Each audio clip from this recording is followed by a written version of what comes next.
जब दूसरा कोई ब्लड मतलब दूसरे टाइप का ब्लड अगर कांटेक्ट में आता है तो उसके लिए यहाँ पे बनेगा तुम्हारा क्या एंटीबॉडी। क्लियर? जैसे एबीओ टाइप जब हम लोगों ने देखा हुआ था तो इसमें तुम्हारा ए टाइप भी था, बी टाइप भी था और ओ टाइप भी था। क्लियर? मतलब सारे टाइप इसमें इंक्लूड हो गए थे। लेकिन अगर आरएच टाइप का अगर हम लोग देखते हैं तो इसमें सिर्फ और सिर्फ दो टाइप का ब्लड ग्रुप है, दो टाइप का, एक पॉजिटिव जिसमें आरएच फैक्टर प्रेजेंट होगा, एक नेगेटिव जिसमें आरएच फैक्टर प्रेजेंट नहीं होगा। ये हम लोगों ने कट लगाया, इतना पार्ट बचा हुआ रहेगा अभी भी। तो इतने पार्ट में जैसे ही आरएच एंटीबॉडी पहुंचेगा तो इतने में सिर्फ फीटस का ब्लड है और उसी में तुम्हारा आरएच फैक्टर प्रेजेंट है। तो अगर हम लोग पहले से ये ब्लड को इसमें या मदर के बॉडी में मिक्स होने से पहले ही अगर आरएच एंटीबॉडी का हम लोग इंजेक्शन लगा दिए तब के केस में इसके बॉडी में जो ये जो ब्लड है, फीटस का जो ब्लड है वो क्लम्प हो जाएगा, उसमें क्लम्पिंग आ जाएगा। ठीक है? बेसिकली ये जो लिम्फ होता है तुम्हारा मिडिल में, अब जैसे मान करके चलो ग्लूकोज के ब्लड में फ्लो करके आ रहा है। अब भाई ऐसे फेंक के थोड़ी देगा, ले ऑक्सीजन, ले ग्लूकोज, ले न्यूट्रिएंट्स, ये सब तो बोलेगा नहीं ब्लड वेसल। तो यहाँ से लेकर के यहाँ तक इस टिश्यू तक प्रॉपर्ली उसको पहुंचाने के लिए बीच में कोई मीडियम चाहिए, वही मीडियम का काम करता है तुम्हारा लिम्फ। ठीक है? ठीक है भाई, चलो तो कंटिन्यू किया जाए कल की क्लास को। ठीक है? पिछले वाले क्लास में जो था ये हम लोगों ने ब्लड ग्रुपिंग करना सीखा था। ठीक है? मतलब कि ग्रुप ए, टाइप ए का ब्लड ग्रुप कौन सा होता है, टाइप बी का ब्लड ग्रुप कौन सा होता है, उसको कैसे आइडेंटिफाई किया जाता है। तो भाई इसके बारे में कल हम लोगों ने डिटेल देख लिया। एक बार थोड़ा सा हल्का सा मैं रिपीट करवा दूं।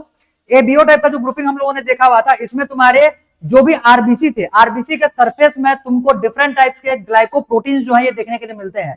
और due to presence of different types of glycoprotein उनका जो तुम्हारा अपीयरेंस होता है वो थोड़ा सा चेंज हो जाता है।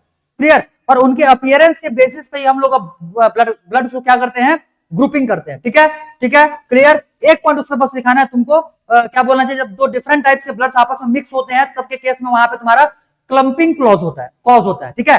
क्लम्पिंग। ठीक है? लिखते हैं, एक मिनट जस्ट वेट करो, एक second.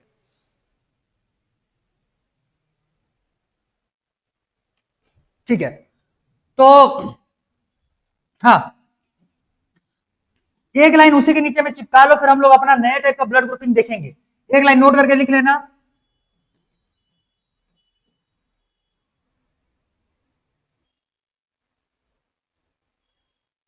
Different types of,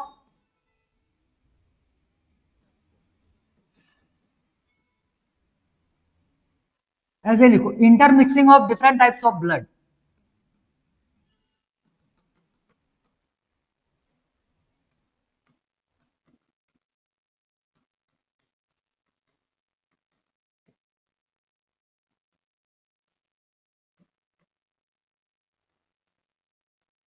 cause clumping. ठीक, इसको हम लोग बोलते हैं क्लम्पिंग। क्लम्पिंग बोलने का मतलब यहाँ पे मतलब ये आता है कि आरबीसी जो रहते हैं, क्लम्पिंग के केस में आरबीसी जो रहते हैं ये डिस्ट्रॉय होना स्टार्ट हो जाएंगे, आरबीसी डिस्ट्रॉय हो जाते हैं। क्लियर? तो ड्यू टू क्लम्पिंग होता क्या है यहाँ पे, आरबीसी डिस्ट्रॉय।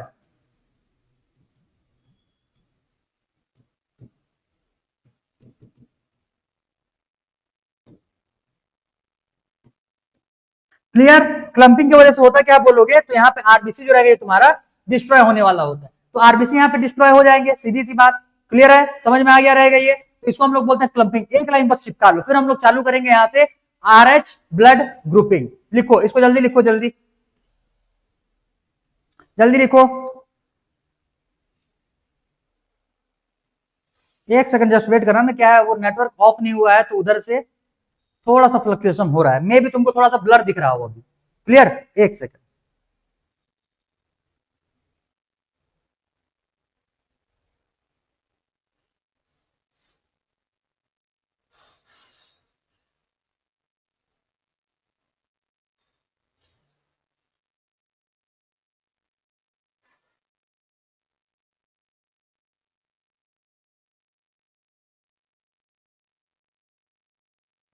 हाँ, अब क्लियर आ गया। ठीक है? तो मैंने क्या बोला था कि इसको हम लोग बोलते हैं भाई क्लम्पिंग। क्लियर? जब दो डिफरेंट टाइप्स के ब्लड ग्रुप्स के ब्लड आपस में मिलते हैं तब के केस में इसको बोलेंगे हम लोग क्लम्पिंग। क्लम्पिंग के बाद अब हम लोग को यहां से हमारे next type of blood grouping देखना है, आरएच। ठीक है? तो लिखो RH group,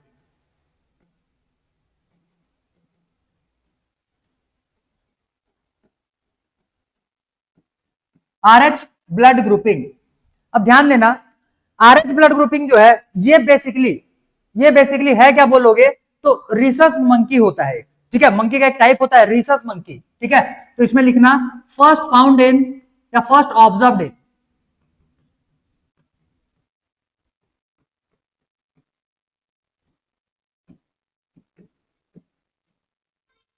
rhesus monkey. Clear. Basically इसको हम लोग बेसिकली इसको हम लोग बोलते हैं आर एच फैक्टर।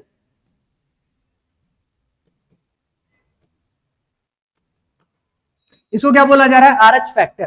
ठीक है, तो आर एच फैक्टर जो है ये तुम्हारे जिस भी ब्लड में प्रेजेंट होता है उसको हम लोग पॉजिटिव टाइप बोलते हैं, और आर एच फैक्टर जिस भी ब्लड में तुमको देखने के लिए नहीं मिलता है उसको हम लोग नेगेटिव टाइप बोलते हैं। सीधी सी बात। क्लियर, बस इतना ही है और ज्यादा नहीं है आर एच में। क्लियर, तो आर एच फैक्टर जिस भी ब्लड ग्रुप में प्रेजेंट होगा, ये भी तुम्हारा एक टाइप से ग्लाइकोप्रोटीन ही होता है, ये भी तुम्हारे आरबीसी के सरफेस में ही चिपका हुआ रहेगा। तो जिसके भी आरबीसी के सरफेस में तुमको आर एच फैक्टर देखने के लिए मिलेगा वो तुम्हारा पॉजिटिव टाइप बन जाएगा। वो जो पहले हम लोगों ने एबीओ टाइप देखा हुआ था वो अलग, ए बी और ओ जो देखा हुआ था वो अलग, वो तो होंगे ही होंगे। उनके अलावा अगर आर एच फैक्टर प्रेजेंट है तब के केस में इसको बोलेंगे हम लोग पॉजिटिव, और अगर आर एच फैक्टर वहां से एब्सेंट होगा तब के केस में उसको बोला जाएगा नेगेटिव ग्रुपिंग। क्लियर है? ठीक है, तो ध्यान देना आर एच फैक्टर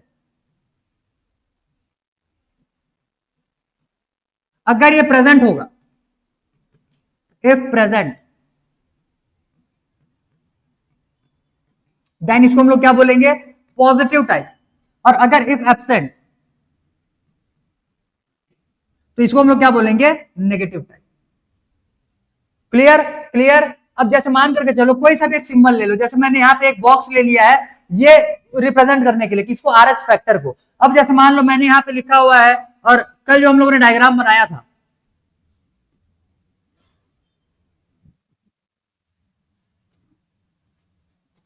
हालांकि इतना डायग्राम बना करके तुमको तो कभी पूछा नहीं जाएगा, लेकिन फिर भी ये समझने के लिए है, तो प्रॉपरली इसको समझो ध्यान से। और बीच में यहाँ पे मैंने यहाँ पे बॉक्स बना दिया है, तो बॉक्स यहाँ पे बना दिया है, और साथ ही साथ तो जो मैंने यहाँ पे स्ट्रक्चर बनाया हुआ है इसको देख करके पता चल गया रहेगा कि तुम्हारा ए टाइप का ब्लड ग्रुप है, और साथ ही साथ में इसमें प्रेजेंट है, ये बॉक्सेस दिख गए तुमको। बॉक्सेस दिख गया बोलने का मतलब ये आर एच फैक्टर दिख गया। आर एच फैक्टर हो जाएगा तो ये तुम्हारा कौन सा बन जाएगा? ए पॉजिटिव। क्लियर। और मान लो कि ये तुम्हारे दोनों बॉक्सेस नहीं होते, ये दोनों बॉक्सेस नहीं होते, तब के केस में यही तुम्हारा ब्लड ग्रुप कैसे बन जाता? ए नेगेटिव। क्लियर। तो अगर आर एच फैक्टर प्रेजेंट होता है तब के केस में हम लोग उसको पॉजिटिव लेते हैं, अगर आर एच फैक्टर वहां पे प्रेजेंट नहीं होता तब के केस में हम लोग इसको नेगेटिव लेते हैं। क्लियर? क्लियर। बस इतना ही था इसमें से जानने लायक। अब ध्यान देना, मोस्टली जो पॉपुलेशन है, अप्रोक्सीमेट मान करके चलो 80% पॉपुलेशन जो है उनके पास आर एच फैक्टर मिलता है। जो ये रिसर्च मंकी में ये फैक्टर मिला हुआ था यही बाद में चल करके इंसानों में भी देखा गया, और इंसानों में जब देखा गया तो 80% इंसानों में तुमको पॉजिटिव दिखेगा, मतलब आर एच फैक्टर प्रेजेंट दिखेगा। इसी वजह से मोस्टली लोगों का जो ब्लड ग्रुप रहता है ये तुम्हारा ओ पॉजिटिव, ए पॉजिटिव, बी पॉजिटिव ऐसा ज्यादा देखने के लिए मिलता है। नेगेटिव वाले तुमको रेयरली सुनने के लिए मिलेंगे। बचे हुए 20% जो तुम्हारे होते हैं वो क्या होते हैं? नेगेटिव ब्लड ग्रुप वाले होते हैं। क्लियर है? क्लियर। तो ये दो टर्म्स तुमको अच्छे से दिमाग में बिठाना है। अगर आर एच फैक्टर प्रेजेंट होगा तो उसको हम लोग लेंगे पॉजिटिव, आर एच फैक्टर अगर एब्सेंट है तो उसको लेंगे हम लोग नेगेटिव। क्लियर? आ गया इतना समझ में? चलो इतने को लिखो, फिर हम लोग इसका एक क्या बोलते हैं डिजीज के बारे में देखेंगे जो कि तुम्हारे बुक में दिया हुआ है। क्लियर? लिखो, इराइथ्रोब्लास्टोसिस फिटलिस। ठीक है, चलो लिखो, फिर उसको लिखते हैं जल्दी। Done, very good. तो इसका मतलब यहां से तुम्हारा ये आर एच फैक्टर भी हो गया कंप्लीट। अब इसके बाद हम लोगों को इसी से रिलेटेड एक डिजीज देखना है, लेकिन डिजीज देखने से पहले पहले मैं तुमको इसका थोड़ा सा कॉन्सेप्ट समझा दूं। अब ध्यान देना, हम लोग थोड़ा सा कंपैरिजन करने वाले हैं एबीओ ग्रुपिंग और आरएच ग्रुपिंग में। ठीक है, यहीं पे समझ, ये कॉन्सेप्चुअल पार्ट है, ये तुम्हारे बुक में मतलब कि एक्सप्लेन्ड वे में नहीं मिलने वाला। ध्यान देना, अगर एबीओ टाइप का ब्लड ग्रुपिंग है, एबीओ टाइप का अगर ब्लड ग्रुपिंग है, और यहाँ पे जैसे मान ले आरएच टाइप का ब्लड ग्रुपिंग है। क्लियर? तो एबीओ टाइप के ब्लड ग्रुपिंग में होता क्या है कि जो हमारे बॉडी में एंटीजन होता है उसके लिए ऑलरेडी हमारे बॉडी में बन जाता है, उसी के साथ में बन जाता है हमारे बॉडी में उसके लिए एंटीबॉडी। जो एंटीजन, जैसे मान लो एंटीजन ए बना हुआ है हमारे बॉडी में, तब के केस में एंटीबॉडी उसके लिए एंटी बी वो फॉर्म हो जाएगा। क्लियर? जैसे हमारे बॉडी के एंटीजन के हिसाब से हमारे बॉडी में एंटीबॉडी बन जाते हैं एबीओ टाइप में, एबीओ टाइप में। क्लियर? तो इसमें लिखना antibody is form, already form.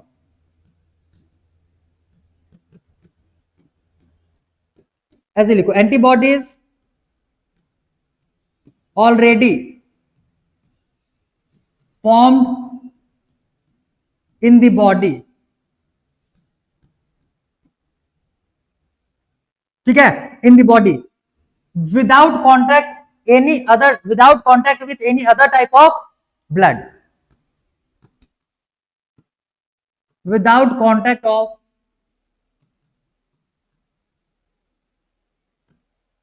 other type of blood,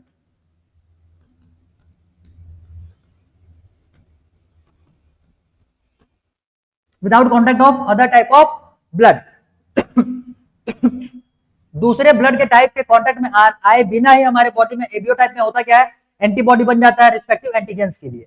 लेकिन आरएच ग्रुपिंग में होता क्या है, इसमें अगर तुमको एंटीबॉडी बनाना है, क्लियर, इसमें तुमको अगर एंटीबॉडी बनाना है तब के केस में इसमें पहले ब्लड के कांटेक्ट में आना जरूरी है।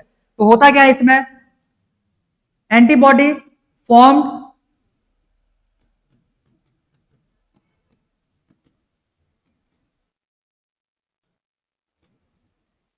After contact of another type of blood.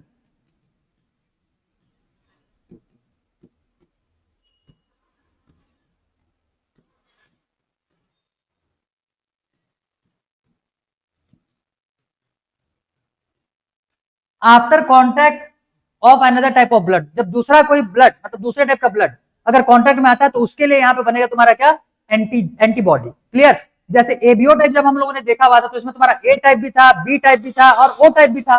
Clear, मतलब सारे टाइप इसमें इंक्लूड हो गए थे। लेकिन अगर आरएच टाइप का अगर हम लोग देखते हैं तो इसमें सिर्फ और सिर्फ दो टाइप का ब्लड ग्रुप है, दो टाइप का, एक पॉजिटिव जिसमें आरएच फैक्टर प्रेजेंट होगा, एक नेगेटिव जिसमें आरएच फैक्टर प्रेजेंट नहीं होगा। इसको तुम ओ ब्लड ग्रुप से मतलब ओ ब्लड ग्रुप जैसा इसको एज्यूम कर लो और इसको ए बी और ओ जिसमें तुम्हारे प्रेजेंट है उसके हिसाब से इसको एज्यूम कर लो। अब ध्यान देना, यहीं पे समझने वाली बात, ध्यान दो। जैसे मान लो किसी एक पर्सन के पास P1 हम लोगों ने ले लिया, इसके पास तुम्हारा नेगेटिव है। क्लियर, P1 के पास अगर नेगेटिव मतलब RH नेगेटिव है और P2 के पास मान लो RH जो है ये पॉजिटिव है। एक काम करते हैं, मैं तुमको इसका एक अलग से केस बना करके लिखा देता हूं, वेट।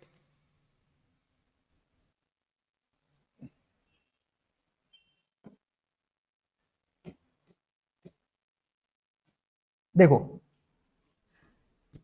इफ ऐसे लिखो, जैसे पर्सन 1 अगर इसका RH है पॉजिटिव, मतलब इसके पास फैक्टर है, तो इसको हम लोग कौन सा डोनर क्या होगा इसका, इधर डोनर लिख लेते हैं। एबीओ नहीं देख रहा ना, सिर्फ आरएच फैक्टर के हिसाब से देख रहे हैं। अभी एबीओ टाइप का हम लोग को कंसीडर ही नहीं करना, सिर्फ इसी के बेसिस पे देखो।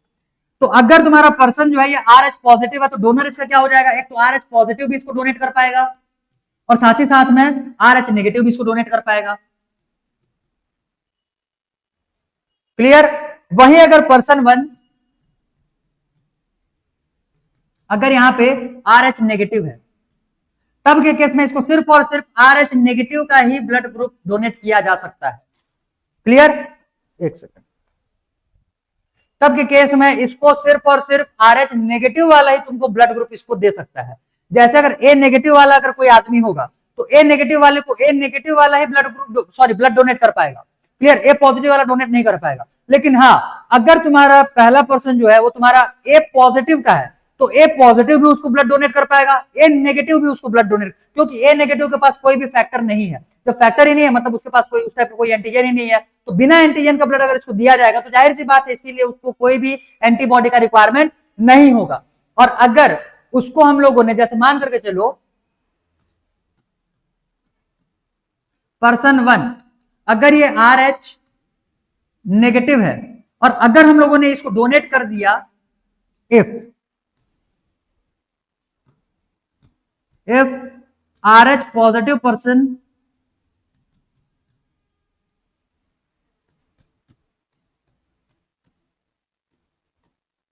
gets blood from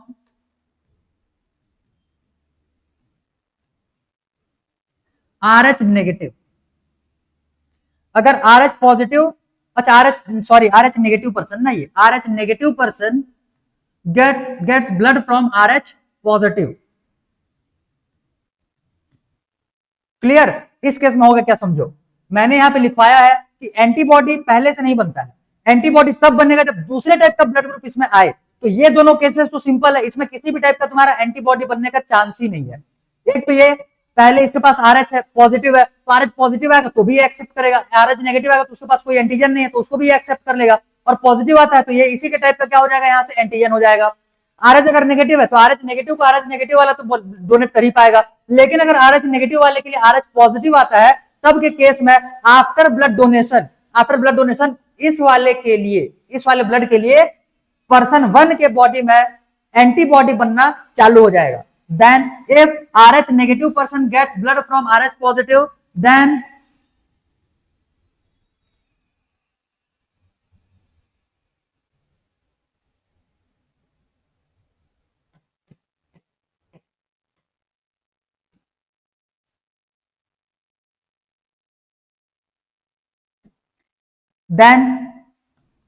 antibody for कौन सा RH पॉजिटिव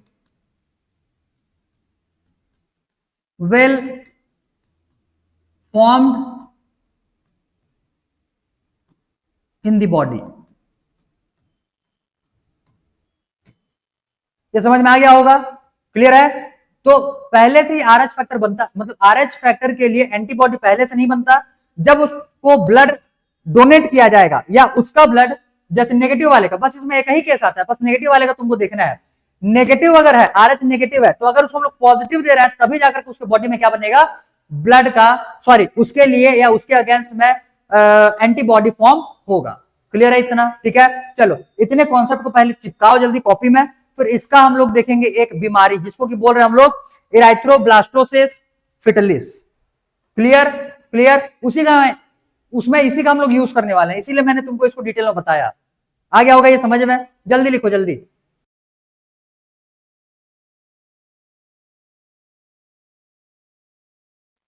अच्छा डन, गुड, वेरी गुड। तो इतने में से ये हो गया। अब नेक्स्ट इसी से रिलेटेड तुम्हारा एक बीमारी दिया हुआ है, ठीक है।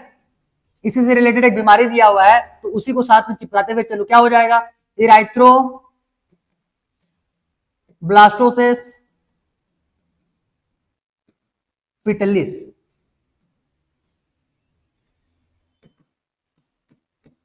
क्लियर, इराइथ्रोब्लास्टोसिस फिटलिस। तो ये जो बीमारी है बेसिकली ये तुमको न्यूबॉर्न बेबी में देखने के लिए मिलता है। क्लियर है, ये तुमको न्यूबॉर्न बेबी में देखने के लिए मिलता है। और जो तुम्हारा न्यूबॉर्न बेबी यहां से आएगा, जो यहां से तुम्हारा न्यूबॉर्न बेबी आता है, देखो ये स्टेप ये अलग अलग तरीके से होगा। मतलब कि ये है कि कोई से ऐसे प्रेग्नेंट वुमेन है, कोई प्रेग्नेंट वीमेन है, तो प्रेग्नेंट वीमेन जो रहेगी, पहली बार जब उसका डिलीवरी होने वाला होगा, क्लियर, पहली बार जब उसका डिलीवरी होने वाला होगा तब के केस में कोई प्रॉब्लम होता नहीं है। सेकंड टाइम पे प्रॉब्लम होता है, वो भी जब स्पेसिफिक टाइप के ब्लड ग्रुप कंटेन किए हुए रहेंगे तब। क्लियर, अब एक एक करके मैं यहाँ पे डिटेल में लिखते चलूंगा, तो ध्यान से पहले समझो, आखिरी में इसको लिखना। देखो इराइथ्रोब्लास्टोसिस फिटलिस जो है, इसको हम लोग क्या लिख रहे हैं यहाँ पे, देखो ध्यान से। सबसे पहले ऐसे समझो, जैसे मान लो कि हम लोगों ने ले लिया मदर, क्लियर, और मदर के पास में है तुम्हारा ब्लड ग्रुप, मान करके चलो नेगेटिव। मदर के पास ब्लड ग्रुप कौन सा हो जाएगा, नेगेटिव। और जो फीटस बन करके आ रहा होगा, इसके पास है मान low blood group positive. Mother के पास ब्लड ग्रुप कौन सा है, नेगेटिव टाइप का, मतलब RH उसमें फैक्टर प्रेजेंट नहीं है। फीटस जो नया जो भी नया क्या बोलते हैं डेवलप कर रहा होगा, उसके बॉडी में कौन सा टाइप हम लोगों ने ले लिया, पॉजिटिव। भाई इसी को लेंगे तभी उसमें समझ में आएगा, क्योंकि अगर पॉजिटिव ले लोगे तो फिर इसको कोई सा भी ब्लड ट्रांसफर करवा दो, कोई फर्क नहीं पड़ने वाला। लेकिन हम लोगों को इसको नेगेटिव और इसको पॉजिटिव लेना है, ठीक है। मदर का जो ब्लड होगा वो तुम्हारा RH नेगेटिव टाइप का होगा, और जो ऑफस्प्रिंग या फिर जो फीटस है, फीटस का जो ब्लड होगा यहाँ पे तुम्हारा RH पॉजिटिव टाइप का होने वाला है। मतलब इसके बॉडी में क्या है, इसके ब्लड में क्या है, RH फैक्टर प्रेजेंट है, इसके ब्लड में RH फैक्टर एब्सेंट है। क्लियर, अब समझो, थोड़ा सा कॉन्सेप्ट 12 का भी यहाँ पे इन्वॉल्व करना पड़ेगा, क्योंकि यूज है, कुछ कर नहीं पाएंगे तो समझो, क्योंकि 12th में तो पढ़ने ही वाले हो 2-3 महीने के बाद में, तो इससे बढ़िया थोड़ा सा यहीं पे डील कर लेते हैं। देखो होता क्या है ड्यूरिंग प्रेगनेंसी,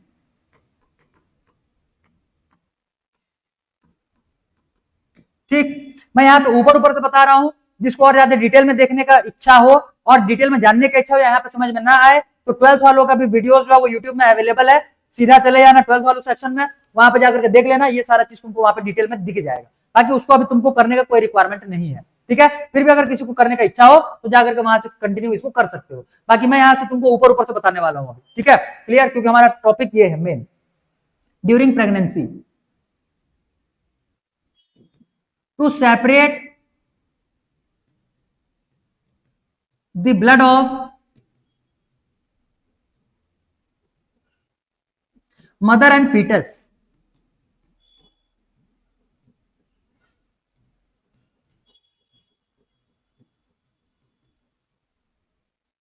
एक डिस्क शेप, ठीक है, एक डिस्क शेप प्लेसेंटा यूज किया जाता है, क्लियर। तो यहां पे लिखो mother and fetus placenta is used, clear. Placenta एक बैरियर होता है, प्लेसेंटा क्या होता है, ये बैरियर होता है जो कि फीटस के ब्लड को मदर में, मदर के ब्लड को फीटस में जाने से रोकता है, इसको क्रॉस करके ब्लड नहीं क्रॉस करता, इसीलिए अगर ये क्रॉस कर जाता तो मदर का जो ब्लड ग्रुप रहता वही ब्लड ग्रुप तुम्हारा बच्चे का भी मिल जाता, जो जो फैक्टर्स मदर के ब्लड में प्रेजेंट होते हैं वही सारे फैक्टर्स तुमको बच्चे के ब्लड में देखने के लिए मिल जाते, लेकिन ऐसा होता नहीं है, क्लियर। 100% केस में ऐसा होता ही नहीं है, क्लियर। हो सकता है तुम्हारा और अपने मम्मी का जो ब्लड ग्रुप रहे वो सिमिलर हो जाए, बाकी हर केस में ऐसा नहीं होता है, क्योंकि फीटस का ब्लड और मदर का ब्लड कभी भी इंटरमिक्स नहीं होते, ध्यान दो। प्लेसेंटा इज यूज्ड, तो ये क्या होता है, बैरियर होता है, क्या होता है, एक बैरियर होता है। अब ध्यान दो, जैसे मान लो यहां से हम लोगों ने एक फीटस बनाया,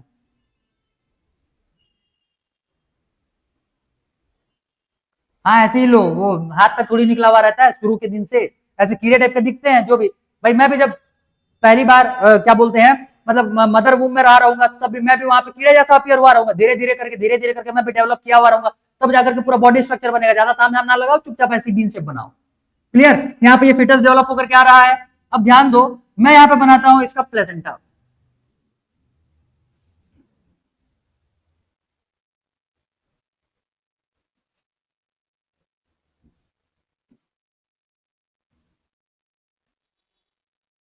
ये प्लेसेंटा, क्लियर। ये यूट्रस में अटैच होता है, किसमें अटैच होता है, ये यूट्रस में, मदर यूट्रस में ये अटैच होकर के रहेगा, और इसको फीटस से कनेक्ट करने के लिए यहाँ पे एक कॉर्ड रहता है जिसको हम लोग बोलते हैं अम्बिलिकल कॉर्ड, क्या बोलते हैं इसको, अम्बिलिकल कॉर्ड। ये हो जाएगा प्लेसेंटा, और ये क्या हो जाएगा, अम्बिलिकल कॉर्ड,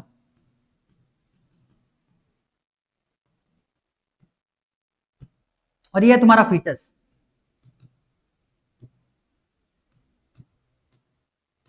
ठीक है, ये हो जाएगा फीटस, क्लियर। डेवलप कर रहा है अभी, बहुत अर्ली स्टेज में, बहुत ही अर्ली स्टेज में है, तो ये जुड़ गया अब अम्बिलिकल कॉर्ड से, ये प्लेसेंटा, प्लेसेंटा बैरियर है, ध्यान देना अम्बिलिकल कॉर्ड जो रहता है इसमें ब्लड आता है, और इसमें कौन सा ब्लड रहेगा बोलने से, सॉरी अम्बिलिकल कॉर्ड में सिर्फ और सिर्फ फीटस का ब्लड रहता है, तो यहां पे लिखना contain only fetus blood,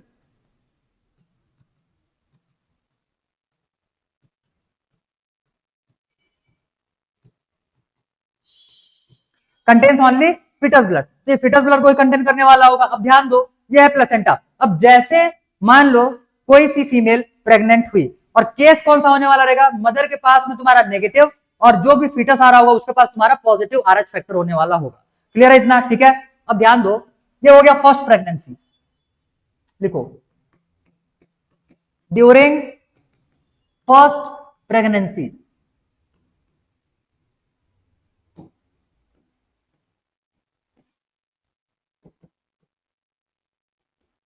during first pregnancy, mother का अगर ब्लड ग्रुप तुम्हारा नेगेटिव है और फीटस का अगर पॉजिटिव है तो होगा क्या, ध्यान देना, यहां पे जब आफ्टर बर्थ, आफ्टर बर्थ पैदा होने के बाद ये अम्बिलिकल कॉर्ड को काटा जाता है, ठीक है, अम्बिलिकल कॉर्ड को काटा जाता है, तो जैसे ही अम्बिलिकल कॉर्ड को काटा जाता है तब के केस में कुछ ब्लड के पार्ट जो रहते हैं वो मदर के बॉडी में चले जाते हैं, ठीक है, कुछ ब्लड पार्ट जो रहेंगे वो तुम्हारे मदर के बॉडी में चले जाते हैं, ठीक है। अगर मदर के बॉडी में तुम्हारा ये आरएच पॉजिटिव फैक्टर गया, आरएच पॉजिटिव फैक्टर थोड़ा भी गया, तब के केस में, क्योंकि मैंने तुमको पहले बताया हुआ है कि इसके लिए एंटीबॉडी पहले से बन करके नहीं रहते, जब ब्लड कांटेक्ट में आएगा तो एंटीबॉडी बनेगा, क्लियर है, जब ब्लड आएगा तब वो कांटेक्ट में आएगा तभी जाकर के एंटीबॉडी बनेगा, तो after birth when umbilical cord is cut,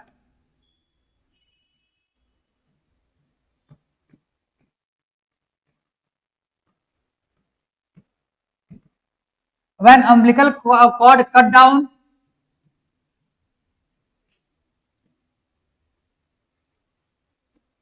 some amount of blood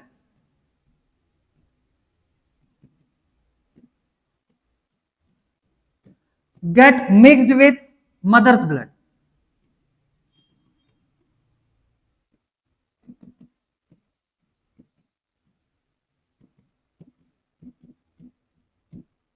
ठीक, और फिटस का ब्लड अभी कैसा है, आरएच पॉजिटिव है, ड्यू टू विच नेगेटिव ना लेना, नेगेटिव लोगों तो ये प्रोसेस नहीं होगा। ये बीमारी कॉज होने का ही ये तुम्हारा कंडीशन है। मदर का जो ब्लड रहेगा तुम्हारा आरएच नेगेटिव होना चाहिए, फिटस आरएच पॉजिटिव होना चाहिए, तभी ये बीमारी होगा, अदरवाइज होगा ही नहीं। क्लियर है इतना? ठीक है, तो यहां से क्या हो जाएगा, due to which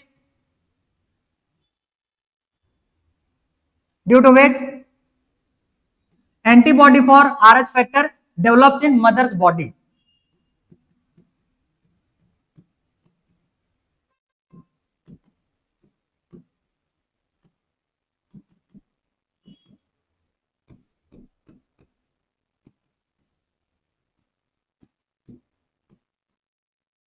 develops in mother's body. Clear? बस कुछ नहीं, अम्बिलिकल कॉर्ड काट दिए, बच्चे को बाहर निकाल लिए, बच्चा भी हेल्दी, मदर भी हेल्दी, कोई इंपैक्ट नहीं पड़ेगा। सिर्फ और सिर्फ एक यहाँ पे तुम्हारा क्या बोलना चाहिए, चेंज हुआ है। मदर के बॉडी में जो तुम्हारा नेगेटिव ब्लड ग्रुप था पहले से, उसके पास तो क्या बोलते हैं, एंटीबॉडी पहले से बनेगा नहीं, क्योंकि इसको आरएच पॉजिटिव जब चढ़ाएंगे तो उसके लिए एंटीबॉडी पहले से होना चाहिए था, लेकिन है नहीं, क्योंकि आरएच फैक्टर में तुम्हारा ये बनता नहीं है पहले से एंटीबॉडी। तो जिसके वजह से जब फीटस का ये अम्बिलिकल कॉर्ड कट किया जाएगा, तब के केस में कुछ अमाउंट ऑफ ब्लड जो रहेगा वो मदर के बॉडी में मिल जाएगा, और जैसे ही ब्लड इसके बॉडी में मिला, इसके बॉडी के साथ में कांटेक्ट में आया, इसके ब्लड के कांटेक्ट में आया, तब के केस में फिर मदर बॉडी में क्या बनना चालू हो जाएगा, तुम्हारा एंटीबॉडी बनना चालू हो जाएगा for RH positive, for RH positive. अब आरएच पॉजिटिव को ये एंटर करने नहीं देगा। क्लियर? क्लियर? अब ध्यान दो आगे, पहले वाले में तो कोई प्रॉब्लम नहीं, during first pregnancy there is no problem.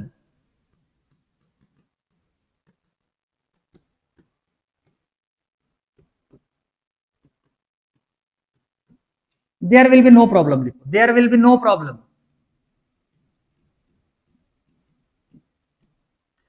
बस during second pregnancy,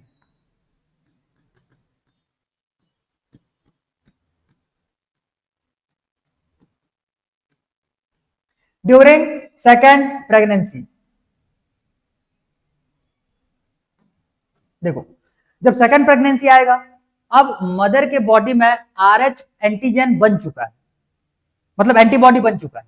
clear? Mother के बॉडी में आरएच एंटीबॉडी बन चुका है। अब होगा क्या, ड्यूरिंग सेकंड प्रेगनेंसी, जब सेकंड प्रेगनेंसी हुआ, मदर का अभी भी क्या है, negative. If fetus is positive, if fetus is positive, again if fetus is positive again, positive मतलब RH फैक्टर इसमें प्रेजेंट है, if fetus is positive again, clear? Clear? तो होगा क्या, ध्यान देना, अरे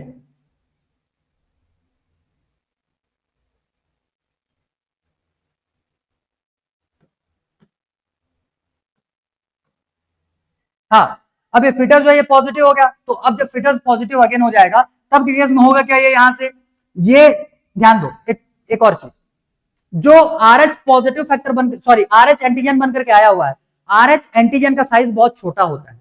क्लियर? अब उसको अलग से कहां पे लिखे, कहीं कोने में लिखे क्या, रुको, size of Rh antigen is very small,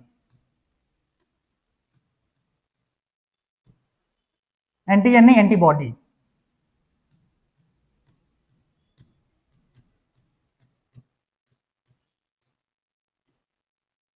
size of Rh antibody is very small. Clear? तो जब सेकंड प्रेगनेंसी होता है, तो यही आरएच एंटीबॉडी जो रहता है, ये प्लेसेंटा बैरियर को भी क्रॉस कर जाता है। क्लियर? तो होगा क्या, if fetus is positive again during second pregnancy, if fetus is positive again, होगा क्या, due to small size of RH antibody,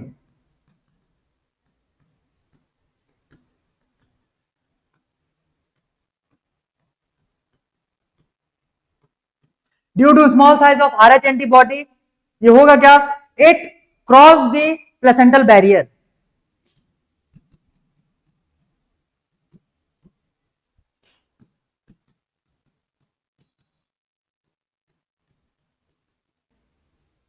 clear clear it cross the placental barrier and destroy RBC and cause blood clumping in fetus body।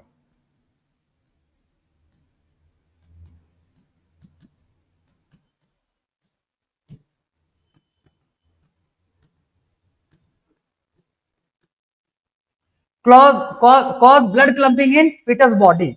Clear है, तो वो तो इसमें खतरा mother को नहीं होता, खतरा जो होता है वो फीटस को होता है। क्लियर, इसमें बहुत सारे तुम्हारे और केसेस जैसे जॉन्डिस हो जाता है और भी बहुत सारे बीमारी हो जाते हैं। इन केस अगर मान लो तुम्हारा कुछ लिथल केसेस भी आ जाता है जिसकी वजह से फिर उसमें तुम्हारा जो नया ऑफस्प्रिंग रहेगा उसका डेथ भी हो जाता है। क्लियर है, क्लियर है, बस इतना ही चिपकाना है तुमको, किसके लिए, इराइथ्रोब्लास्टोसिस फिटलिस के लिए। अभी के लिए इतना लिखो, नेक्स्ट ईयर में इसके बारे में थोड़ा मोड़ा डिटेल और देखना है हमको। क्लियर, हेल्थ एंड डिजीज वाले चैप्टर में और डिटेल देखना है। चलो फटाफट इतने को नोट डाउन करो, फिर हम लोग नेक्स्ट टॉपिक पे चलेंगे। हो गया, बस इतना ही था, इराथ्रोब्लास्टोसिस फिटलिस जो था वो इतना ही था। क्लियर, लिखो जल्दी, लिखो जल्दी।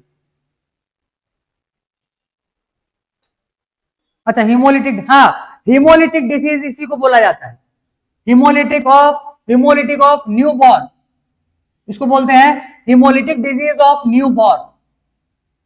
लिख लो एक लाइन, इसको क्या बोलेंगे, haemolytic disease of new born. Clear, haemolytic disease of new born इसी को बोला जाता है।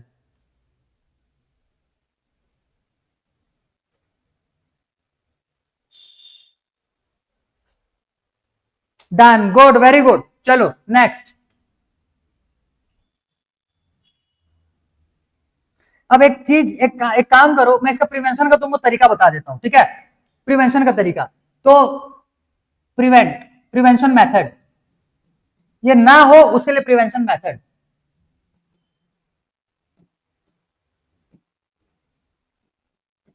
देखो यहां से समझो,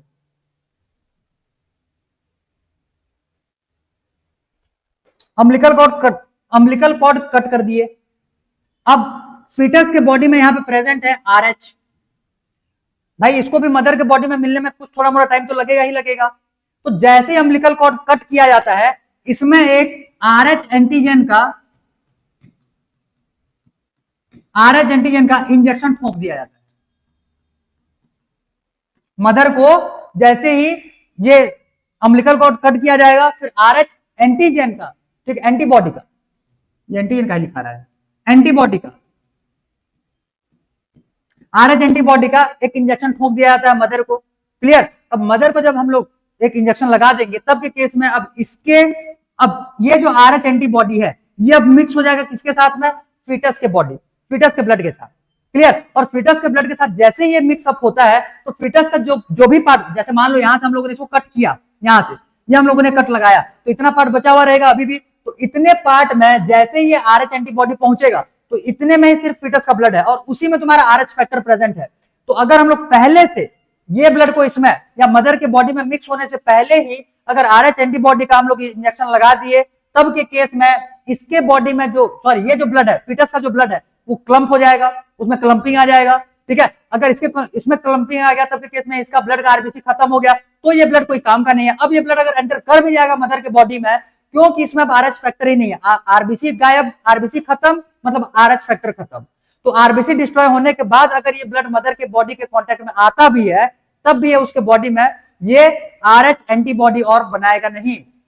क्लियर, ये RH एंटीबॉडी तब बनाता जब ये RH पॉजिटिव ब्लड उसके कांटेक्ट में आता।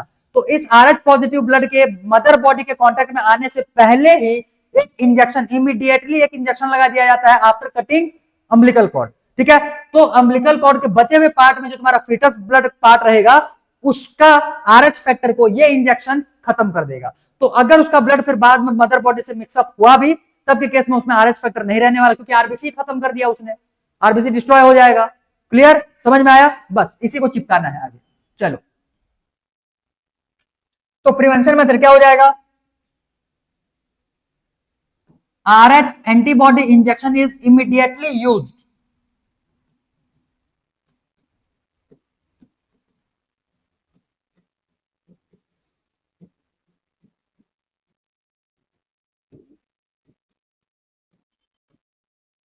RH antibody injection is immediately used. Clear? Clear? To destroy the RBC of fetus blood.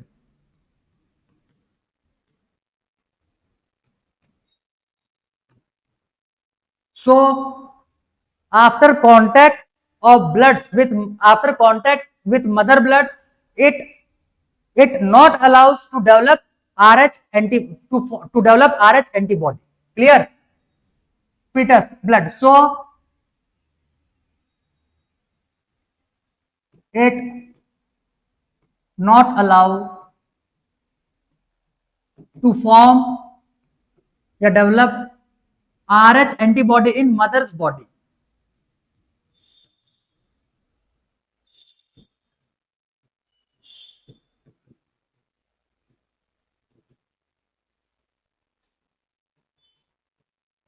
ठीक, बेसिकली जो एंटीबॉडीज को हम लोग एंटी आरएच एंटीबॉडी बोलते हैं। भाई ये आरएच फैक्टर के लिए एंटी होने वाला होगा ना, मतलब उसके अपोजिट, उसके अगेंस्ट में होगा, तो इसको एंटी आरएच एंटीबॉडी जनरली बोला जाता है। मैंने हर जगह पे लिखा नहीं है, लिख दो चलो, एंटी आरएच एंटीबॉडी। क्लियर? पीछे वाले पेज में भी लिखे थे, वहां पे एंटी एंटी चिपका लो भाई। कहां गया ये size of anti RH antibody? Anti चिपका लो, वर्ड इंपॉर्टेंट है, एंटी आरएच एंटीबॉडी। और लिखेंगे क्या, देख लेना, और कहीं पे लिखे हुए रहोगे तो उसमें एंटी आरएच एंटीबॉडी लिख लो। आ गया ये समझ में? बस ये हो गया तुम्हारा, क्या चीज बोला जाए तो ये हो जाएगा इराइथ्रोब्लास्टोसिस फिटलिस। ये बीमारी होता है न्यूबॉर्न बेबी में। क्लियर? आ गया होगा ये समझ में पूरा? ठीक है, चलो जल्दी इसको नोट डाउन करो। फिर हम लोग चलते हैं ब्लड कोगुलेशन या फिर ब्लड क्लॉटिंग का। ब्लड क्लॉटिंग देख लेंगे, फिर हम लोग लिम्फ देख लेंगे। आज उतना ही कंप्लीट करेंगे, लिम्फ तक हो जाएगा। जल्दी जल्दी करो, जल्दी जल्दी करो, आज लिम्फ तक कम से कम खत्म करेंगे। जल्दी लिखो। Done, good. Next,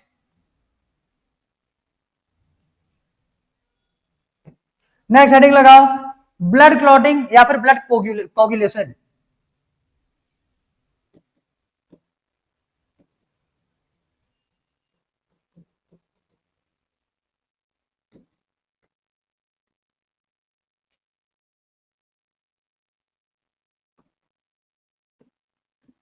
blood clotting या फिर ब्लड कोगुलेशन। क्लियर?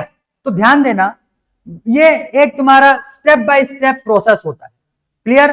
तो ज्यादा लिखना है नहीं, मुश्किल से 3-4 लाइन में फ्लो डायग्राम में खत्म हो जाएगी, डिटेल नहीं लिखेंगे। ध्यान देना, ब्लड क्लॉटिंग होता कैसे है, मैं स्टेप बाय स्टेप प्रोसीजर लिखते हुए चल रहा हूं, ध्यान से समझते हुए चलो, सुनते हुए चलो और लिखते हुए चलना, बाद में लिखूं तो भी चलेगा। तो ये क्या आ जाएगा, सबसे पहले मैं जैसे मान लो कि हमारा कोई सा भी टिश्यू जो है ये इंजर्ड हुआ, ठीक है, टिश्यू इंजर्ड,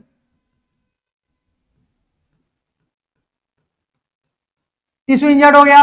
टिश्यू इंजर्ड हो जाएगा तो ये क्या हो जाएगा, एक्सपोज्ड टू एयर।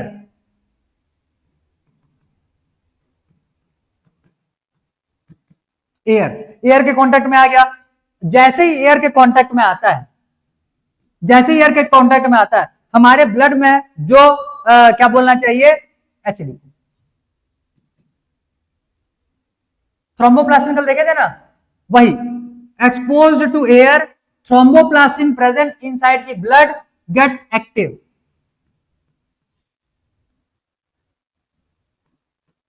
एक्टिव ना लिखो, फंक्शनिंग लिखो, वो एक्टिव तो होता ही है, वो फंक्शन करना चालू करेगा। थ्रोम्बोप्लास्टिन ऑफ ब्लड, ये पहले से ही ब्लड में प्रेजेंट होता है। क्लियर? और हम लोगों ने देखा था प्लेटलेट्स के पास भी होता है, ठीक है, तो उसको भी अब यहां पे इंक्लूड करेंगे। Thromboplastin of blood get start functioning,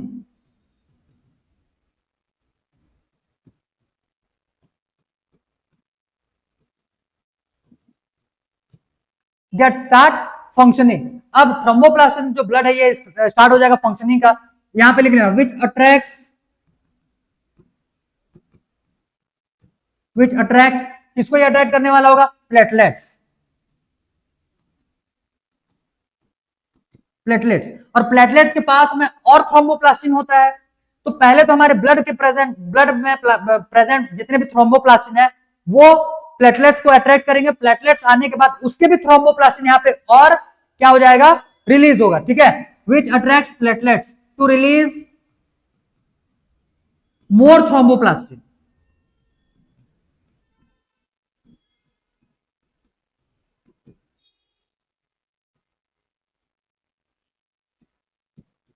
to release more thromboplastin. आ गया होगा इतना समझ में, ठीक है। अब थ्रोम्बोप्लास्टिन भर भर करके आ गए। इसके बाद कैस्केडिंग प्रोसेस होता है।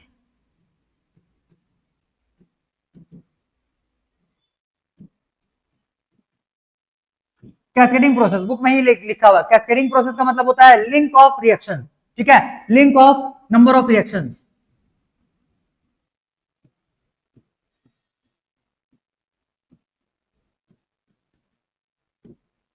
Link of number of reactions, बहुत सारे मल्टीपल रिएक्शंस यहाँ पे चलेंगे, क्लियर।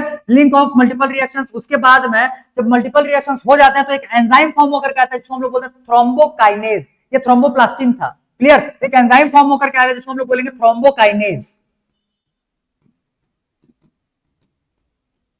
ये क्या है, एंजाइम है,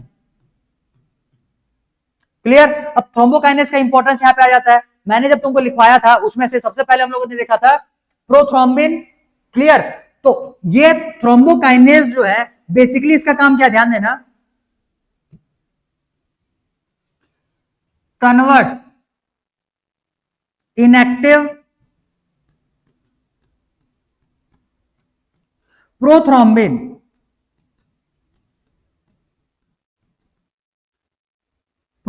इनएक्टिव प्रोथ्रोम्बिन को ये थ्रोम्बिन में चेंज कर देगा, एक्टिव थ्रोम्बिन में चेंज कर देगा।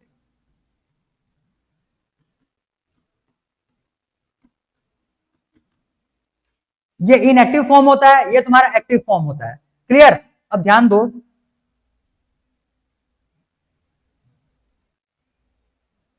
ध्यान दो, एक्टिव थ्रोम्बिन बन गया। अब एक्टिव थ्रोम्बिन तुम्हारा एक और काम करेगा, उसमें फिर हम लोगों ने दूसरा नाम लिखा हुआ था। तो दूसरा नाम जो था वो क्या था, थ्रोम्बोप्लास्टिन हो गया। अब एक और नाम था उसमें से फाइब्रिनोजेन। तो ये क्या करेगा, एक्टिव थ्रोम्बिन जो है ये इनएक्टिव फाइब्रिनोजेन को फाइब्रिन्स में कन्वर्ट करेगा।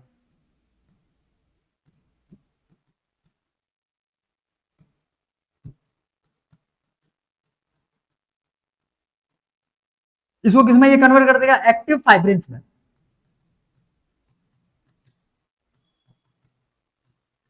क्लियर। और इस प्रोसेस में तुम्हारे आयन भी यूज होता है। तो कौन सा आयन यूज होगा, बोले से कैल्शियम आयन, ठीक है। तो इस वाले प्रोसेस में तुम्हारा कैल्शियम प्लस आयन भी यहाँ पे यूज होता है, ठीक है, कैल्शियम प्लस आयन भी यहाँ पे यूज होता है, क्लियर। तो ध्यान से समझो, फिर से एक बार रिपीट करवा रहा है। पहले टिश्यू इंजर्ड होगा, टिश्यू इंजर्ड होगा तो वो एयर में एक्सपोज हो जाएगा। एयर में जैसे ही एक्सपोज होता है उसके थ्रोम्बोप्लास्टिन जो है फंक्शनिंग हो जाएंगे। जैसे थ्रोम्बोप्लास्टिन का, सॉरी, हाँ, थ्रोम्बोप्लास्टिन फंक्शनिंग हो जाएंगे। थ्रोम्बोप्लास्टिन जैसे ही फंक्शनिंग हो जाएंगे ये प्लेटलेट्स को बुलाएंगे। प्लेटलेट्स आने के बाद उसके पास में थ्रोम्बोप्लास्टिन प्रेजेंट होता है, जिसके वजह से यहाँ पे थ्रोम्बोप्लास्टिन का अमाउंट जो है ये बहुत ज्यादा हो जाएगा। थ्रोम्बोप्लास्टिन का अमाउंट जैसे ही ज्यादा हो जाता है थ्रोम्बोप्लास्टिन तुम्हारा कैस्केडिंग प्रोसेस स्टार्ट करता है, मतलब एक लिंक रिएक्शन चालू करेगा, नंबर ऑफ रिएक्शन चालू करेगा, ठीक है, जिसके वजह से थ्रोम्बोकाइनेज बनता है। थ्रोम्बोकाइनेज पहले ये इनएक्टिव प्रोथ्रोम्बिन को एक्टिव थ्रोम्बिन में चेंज करेंगे और उसके बाद फिर एक्टिव थ्रोम्बिन, जब थ्रोम्बिन एक्टिव बन गया मतलब थ्रोम्बिन बन गया, ये एक्टिव उसका नेचर है ना, नाम नहीं है, और ये इनएक्टिव उसका नेचर है, नाम नहीं है। नाम प्रोथ्रोम्बिन और थ्रोम्बिन है। तो ये प्रोथ्रोम्बिन को थ्रोम्बिन में चेंज करता है और ये इनएक्टिव फाइब्रिनोजेन को एक्टिव फाइब्रिन्स में चेंज करता है। आगे इतना समझ में। और ये जो एक्टिव फाइब्रिन्स है यही तुम्हारा फाइबर्स होते हैं। फाइबर्स मतलब कि जाली, क्लियर। और ये एक्टिव फाइबर्स कैसे आएंगे तुम्हारे, ध्यान दो,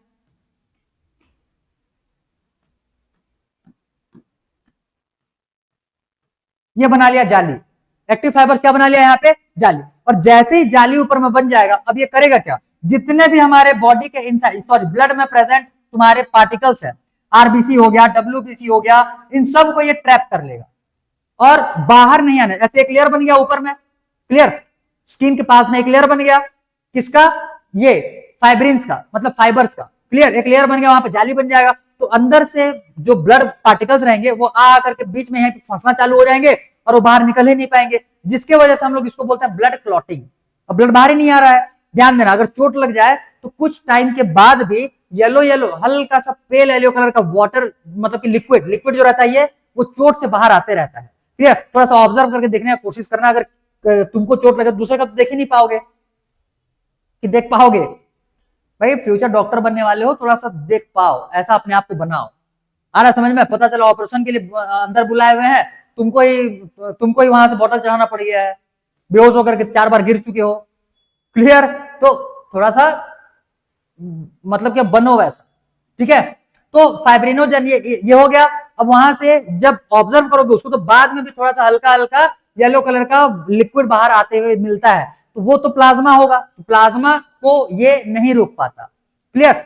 मतलब रोक लेता है, ये नहीं रोक पाता। ये जो फाइब्रिन है ये प्लाज्मा को नहीं रोक पाते। जब यहाँ पे एक्यूमुलेशन ऑफ तुम्हारे ब्लड पार्टिकल्स हो जाएंगे तो वो प्लाज्मा को फिर रोक लेते हैं, लेकिन फिर भी हल्का फुल्का रीच करके वो बाहर निकल आता है। तो जो बाहर निकला हुआ पार्ट में तुम्हारा प्लाज्मा दिखेगा, वो सॉरी लिक्विड दिखेगा, वो प्लाज्मा होता है। और पार्टिकल्स जो रहते हैं वो वहां पे ट्रैप हो चुके रहते हैं।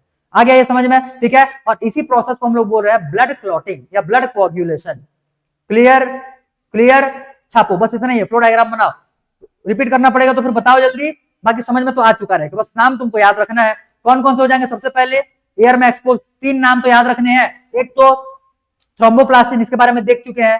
थ्रोम्बोप्लास्टिन के बाद थ्रोम्बोकाइनेज, ये तुम्हारा आज के लिए नया है। थ्रोम्बोकाइनेज ये एंजाइम है। क्लियर? थ्रोम्बोकाइनेज क्या करेगा? प्रोथ्रोम्बिन को थ्रोम्बिन में चेंज करेगा, और थ्रोम्बिन जो रहेगा ये तुम्हारा फाइब्रिनोजेन को फाइब्रिन्स में चेंज करेगा।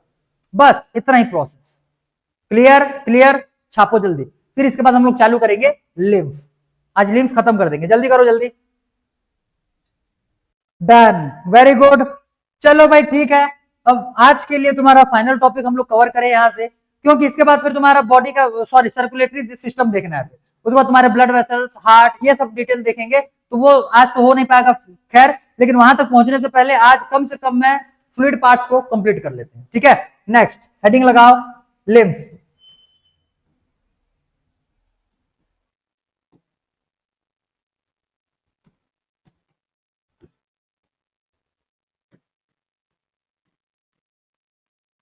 Lymph, clear? तो बेसिकली लिम्फ होता क्या है बोलने से, ये फिल्टर हुआ पार्ट होगा तुम्हारे ब्लड का। क्लियर? तो इसको लिखो, फिल्टर्ड पार्ट ऑफ ब्लड।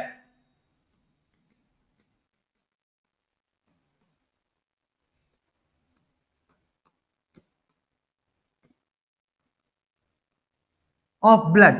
तो लिम्फ की अगर बात करेंगे,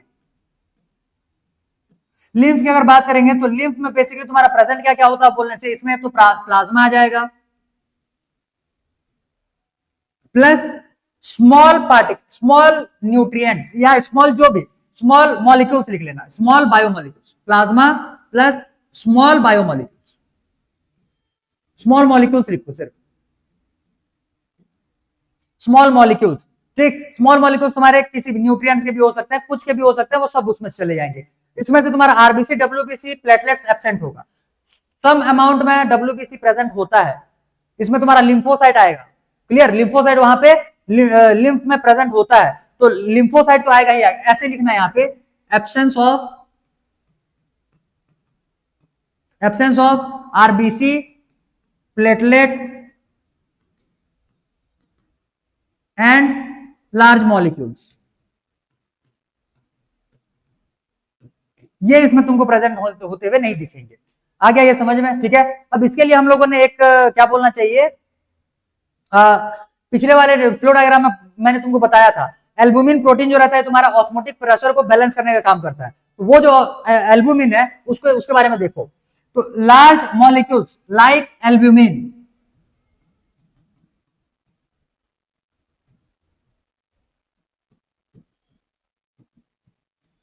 लाइक एल्ब्यूमिन। ठीक है, ठीक है। तो अब देखेंगे एल्ब्यूमिन जो रहता है तुम्हारा किस टाइप से फंक्शन करने वाला होगा यहाँ पे ऑस्मोटिक प्रेशर या ऑस्मोटिक बैलेंस को मेंटेन करने में। तो सबसे पहले तो यहाँ पे हम लोग एक क्या बोलना चाहिए, ये जो प्रोसेस रहता है ये तुम्हारे ब्लड वेसल्स में बेसिकली क्या बोलना चाहिए, कैपिलरीज के पास में होता है। क्लियर? तो लिम्फ कहां से फिल्टर आउट होता है अगर बोला जाए तो बेसिकली ये तुम्हारे कहां से, कैपिलरीज से होगा। ठीक है, तो filtered part of blood at capillaries. ठीक है, एक एक पॉइंट और लिख लेना, प्रेजेंट अराउंड द टिश्यू,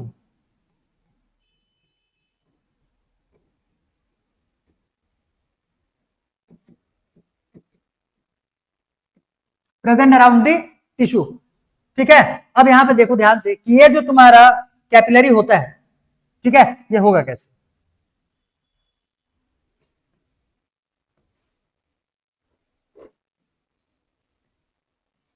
ये जैसे मान लो ब्लड वेसल हो गया, यहां पे तुम्हारा आएगा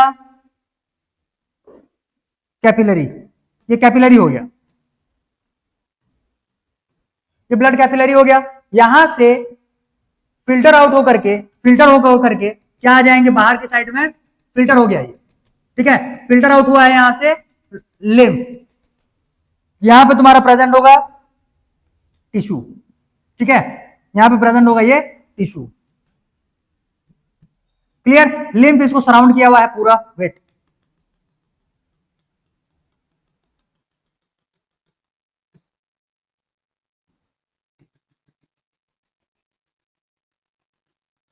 लिम्फ इसको पूरा का पूरा सराउंड किया हुआ है। अब ध्यान देना, ये जो लिम्फ यहां पे तुमको दिख रहा है, ये लिम्फ का ट्रांसपोर्टेशन ब्लड वेसल से बाहर और ब्लड वेसल के अंदर होते रहता है।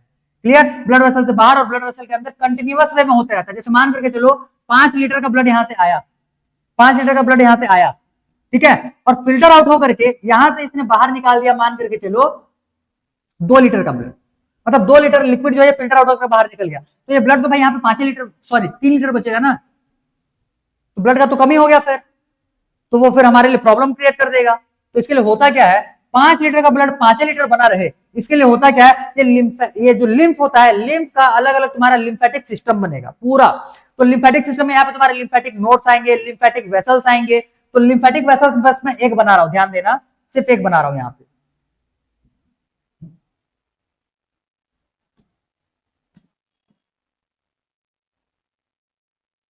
अच्छा मैं इसको छोटा बना दूं, वेट,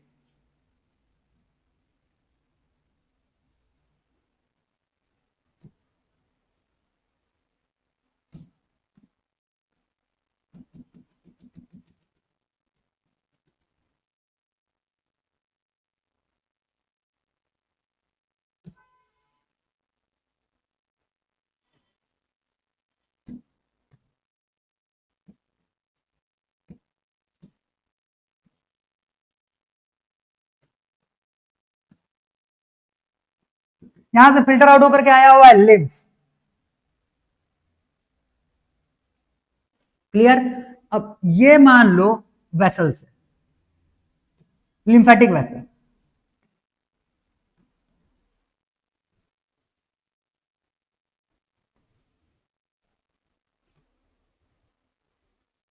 ये हो जाएगा लिम्फेटिक वेसल, ठीक है, लिम्फेटिक कैपिलरी आएगा, लिम्फेटिक वेसल आएंगे, सारे चीज यहाँ पे आने वाले रहेंगे। अब होता क्या है, यहां से फिल्टर आउट होकर के ये क्या आया हुआ है, लिम्फ। अब यही लिम्फ जो है ये तुम्हारा वापस से अपने लिम्फेटिक वेसल में चला जाएगा, ठीक है, ये क्या है, lymphatic vessel.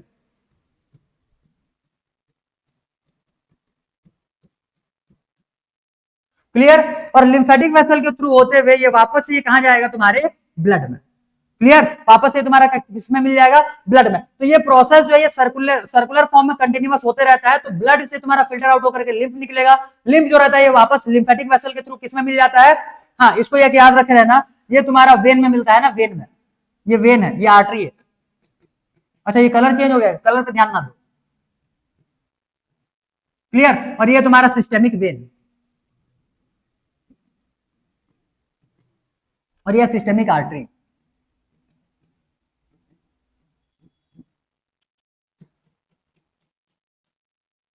Clear, systemic artery, systemic when. तो लिम्फ वापस से ब्लड को कहां पे ज्वाइन करेगा बोलोगे, तो सिस्टेमिक वेन में, सिस्टेमिक वेन में। क्लियर, सिस्टेमिक वेन में ये वापस से ब्लड को ज्वाइन करने वाला होता है, और ब्लड के जो भी कंपोनेंट्स कम हुए रहते हैं ये उसमें मिलाने वाला होता है। अब इसमें तुम्हारा ये एल्बुमिन प्रोटीन जो ये कैसे काम करेगा, ध्यान से समझो। एल्बुमिन प्रोटीन का साइज बड़ा है, एल्बुमिन प्रोटीन का साइज बड़ा है, तो होगा क्या, यहां से एल्बुमिन प्रोटीन जो है ये तुमको ज्यादा कंसंट्रेशन में दिखेगा, यहां पे एल्बुमिन का कंसंट्रेशन कम दिखेगा। क्लियर, क्योंकि ये अभी फिल्टर आउट नहीं हुआ था, जैसे ही blood sorry liquid part filter out होकर के निकल गया, तो ये इसका कंसंट्रेशन यहाँ पे क्या हो गया, ज्यादा हो गया। क्लियर, इसका कंसंट्रेशन यहाँ पे ज्यादा हो गया। तो जैसे यहाँ पे लिख लेना concentration of albumin is high,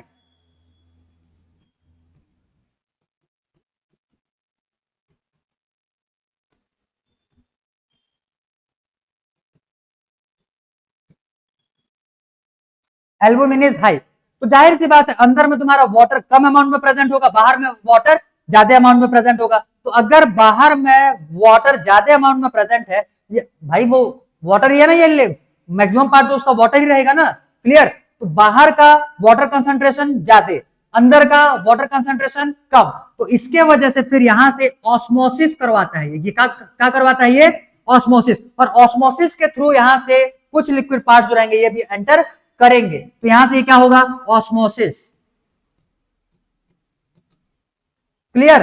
तो यहां से एल्बुमिन ने क्या करवाया, इसका ऑस्मोसिस करवाया। तो ऑस्मोटिक मेंटेनेंस करने का भी काम किया इसने, क्लियर। तो एल्बुमिन यहाँ पर रिस्पॉन्सिबल था तुम्हारा ऑस्मोटिक क्या बोलते हैं बैलेंस को मेंटेन करने के लिए। तो ऑस्मोसिस के थ्रू एल्बुमिन यहाँ से वाटर को और इंजेक्ट करवाएगा, क्योंकि एल्बुमिन के वजह से यहाँ पे तुम्हारा कंसंट्रेशन ज्यादा हो जाएगा और नीचे का जो पार्टिकल्स, सॉरी नीचे के जो तुम्हारे सब्सटेंसेस हैं वो तुम्हारे डाइल्यूट फॉर्म में है, क्लियर। तो वाटर का ट्रांसपोर्टेशन जाहिर सी बात है हायर कंसंट्रेशन से लोअर कंसंट्रेशन की तरफ जाएगा। इस हिसाब से देखोगे तो वाटर अंदर में इंजेक्ट होना चालू होगा। तो ब्लड वेसल्स के थ्रू भी जा रहे हैं, वापस से blood vessel sorry lymphatic vessels के थ्रू भी जा रहा है, लिम्फ कहां पे, ब्लड वेसल्स में।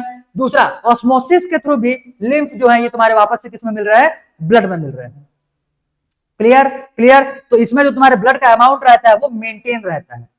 आ गया ये समझ में, आ गया ये समझ में, क्लियर। चलो तो इतने को पहले नोट डाउन करो, ये उतना इंपॉर्टेंट है नहीं एल्बुमिन का, जिसको समझ में आ गया ओन वर्ड्स में उसको लिख लो, बाकी ये उतना इंपॉर्टेंट है नहीं क्योंकि तुम्हारे बुक में इसके बारे में डिटेल दिया नहीं है, ठीक है, क्लियर। चलो चिपकाओ, जल्दी चिपकाओ फटाफट। फिर यहां से हम लोग एक छोटा सा पार्ट देखेंगे इसका और चैप्टर मतलब ये टॉपिक ऐड करेंगे।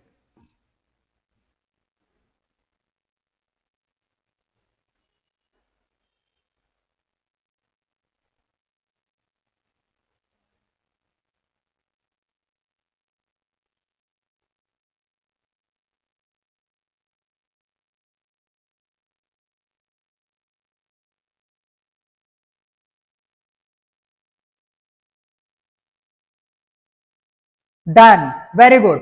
अब इसका हम लोग को देखना है एक तो फंक्शन और एक छोटा सा पार्ट बचेगा लैक्टियल। लैक्टियल तुम्हारे बुक में एक लाइन में लिखा हुआ है, हम लोग यहाँ पे 2-3 लाइन लिखेंगे, बस उतना ही है, क्लियर। अब मैं इसका साइज थोड़ा सा छोटा बना लूं,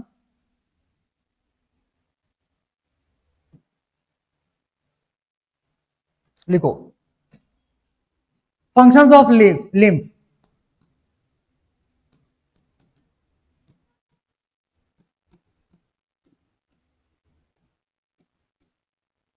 clear, functions of lymph. Basically ये जो लिम्फ होता है ये तुम्हारा मिडिल मैन के जैसे। अब जैसे मान करके चलो ग्लूकोज ये ब्लड में फ्लो करके आ रहा है, अब भाई ऐसे फेंक के थोड़ी देगा, ले ऑक्सीजन, ले ग्लूकोज, ले न्यूट्रिएंट्स, ये सब तो बोलेगा नहीं ब्लड वेसल। तो यहां से लेकर के यहां तक इस टिश्यू तक प्रॉपरली उसको पहुंचाने के लिए बीच में कोई सा एक मीडियम चाहिए, वही मीडियम का काम करता है तुम्हारा लिम्फ, ठीक है। तो ये क्या हो जाएगा, act as middle man between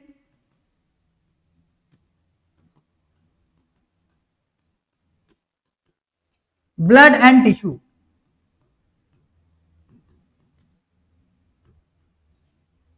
clear, which transport substances from blood to tissue or from tissue to blood.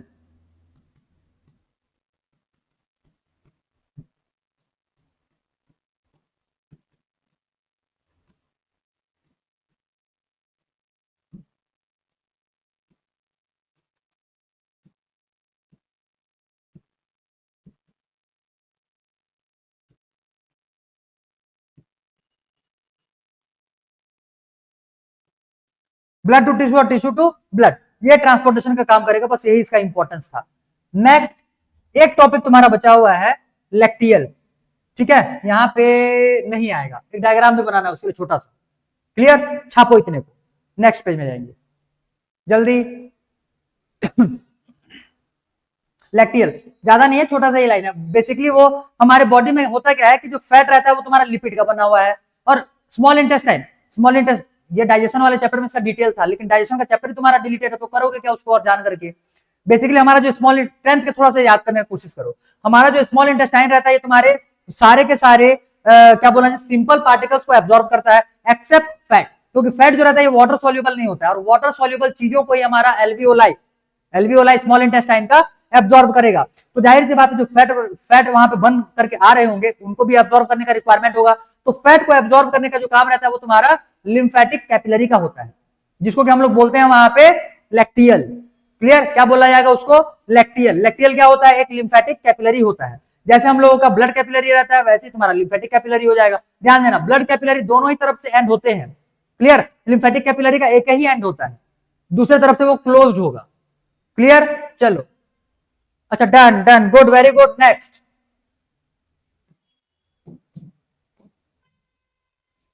लिखो लैक्टियल। क्लियर, अब डायग्राम देख लो यहीं पे। जैसे मान करके चलो ये हो गया विलाई, ठीक है। अब इस विलाई में तुम्हारा आएगा क्या चीज बोलने से, ये है तुम्हारा कैपिलरी। कैपिलरी किसके लिए, ये हो जाएगा लिम्फेटिक कैपिलरी।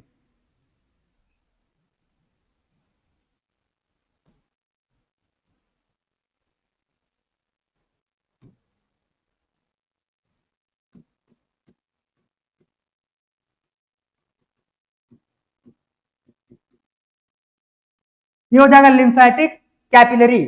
आ गया ये समझ में। इसका मेन काम क्या होता है, फैट एब्जॉर्ब करना। मेन काम क्या होता है, फैट एब्जॉर्ब करना, ठीक है। ये क्या होता है, only one terminal is present. इधर से ये क्लोज है, ठीक, इधर से ये क्लोज है और एक ही तरफ से ओपन हुआ, ऐसा एज्यूम कर लो अभी के लिए। Only one and is open.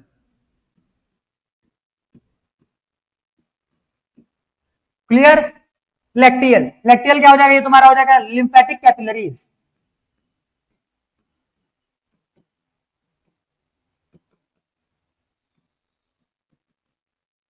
Present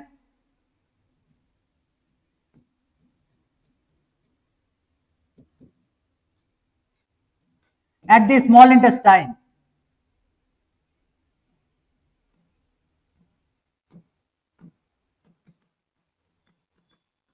inside the villi। ये विलाई है ना,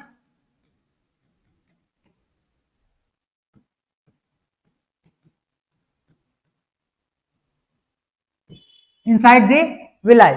इसका मेन फंक्शन क्या होता है, it absorb fat, it absorb fat. बस इतना ही डिटेल था, ठीक है। क्लियर, चलो भाई, तो इतने को जल्दी नोट डाउन करो।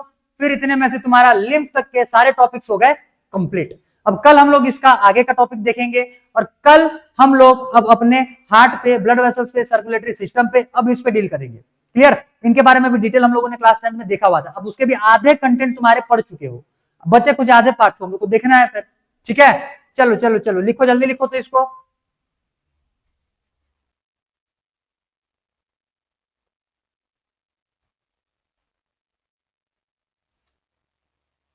Done, very good.